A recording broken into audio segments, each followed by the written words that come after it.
Turtles. Today we're going to read chapters 8 and 9 of Dataset Book 2. And when we last left off, the kids were trying to save Stego from Pterosaur's nest, but they were looking for that egg caught in the crack. So we're going to almost finish the book today and find out what happens. Chapter 8, Prehistoric Showdown. The pterosaur snapped its long beak savagely at the Dataset. I know they only eat fish, said Caesar, but she looks really hungry. What do we do? Asked Laura. Gabe had gone pale. I don't know. We're trapped. If Gabe doesn't know, they're in trouble. The pterosaur came closer. There was nothing separating it from the Dataset. Suddenly, Stego moved between the friends and the angry creature. Stego, no! Exclaimed Gabe. The tiny Stegosaurus grunted and let out dinosaur roars that sounded like barking. Now the pterosaur was confused. It was unsure what to do with its baby blocking it from the intruders. He's protecting us, cried Caesar. Way to go, Stego. Just then a loud got everyone's attention. Inside the nest, the pterosaur egg was rolling and breaking. It's hatching! Exclaimed Laura. Distracted, the pterosaur watched as its egg hatched, revealing a small, screechy, and really slimy baby pterosaur. Incredible, breathed Gabe. Awesome, said Laura. Our ticket out, cried Caesar. Come on! And while the pterosaur was distracted, the friends and Stego escaped. Aw, little baby one.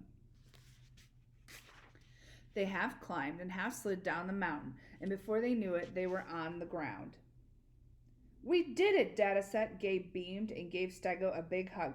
We saved you, buddy. Now let's just find you a new home. And as the sun sank low on the horizon, the Dataset and Stego hid in a thick bramble of bushes. The Stegosaurus herd was not far away. There you are, buddy, said Gabe. You ready? The little dino grunted, staring intently out at the herd. Gabe patted Stego's nose. I'm going to miss you. Thanks for saving us and for being such a great friend.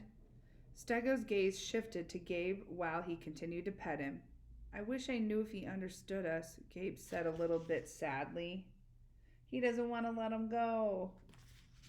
And suddenly, Stego gave Gabe a great big lick. Then, before the kids could react, the happy little dino bounded out of the bushes toward the herd.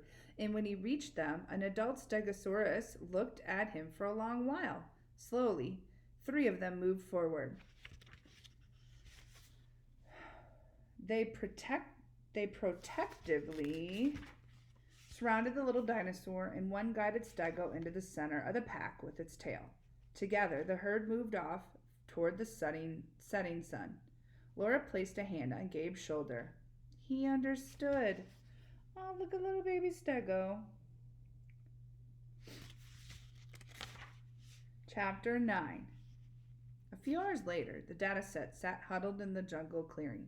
With night setting in and still no sign of Dr. Bunsen, the kids needed to find shelter until morning. Laura built a tent out of sturdy tree limbs and leaves while Caesar hunched over a small pit filled with dry twigs. So here's Laura building and here's the setting. He rubbed 2 sticks together, trying to get a fire going. Meanwhile, Gabe wrapped his arms around himself and gazed up at the night sky.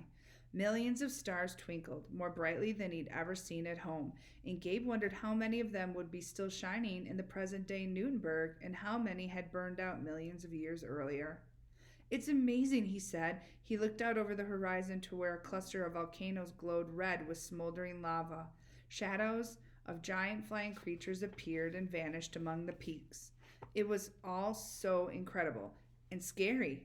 I wonder what they're doing at home, he said. Me too, said Laura. Do you think Dr. B will come soon? He'd better, piped up Caesar. It's pizza night at my house and I haven't eaten all day. When we get home, you guys can have a slice. If we get home, Gabe said quietly. The friends fell silent. None of them knew what would happen if Dr. Bunsen didn't come for them.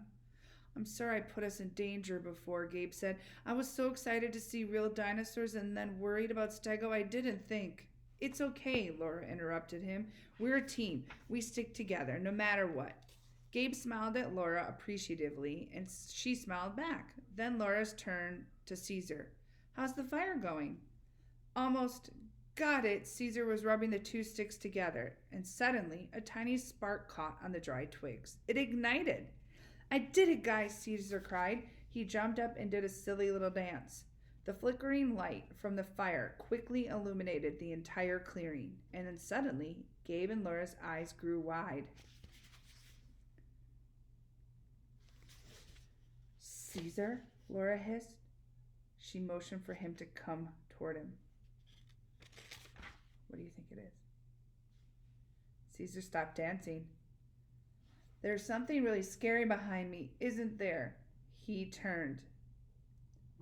The Allosaurus from before was there. It opened its mouth and let out a huge roar, ready to chomp Caesar. Oh my God, could you imagine? That'd be terrible. Oh no, not this time. Caesar grabbed a fiery stick from the pit and waved it at the dinosaur. Huzzah! He cried, just like the Dr. Bunsen. A spark jumped and struck the Allosaurus on the nose. Scorched, the dinosaur howled. It took a few steps back before thundering off into the jungle, frightened away. Did you see that? Caesar cried in disbelief. Please tell me you saw that. I most certainly did, a voice cheered through the darkness.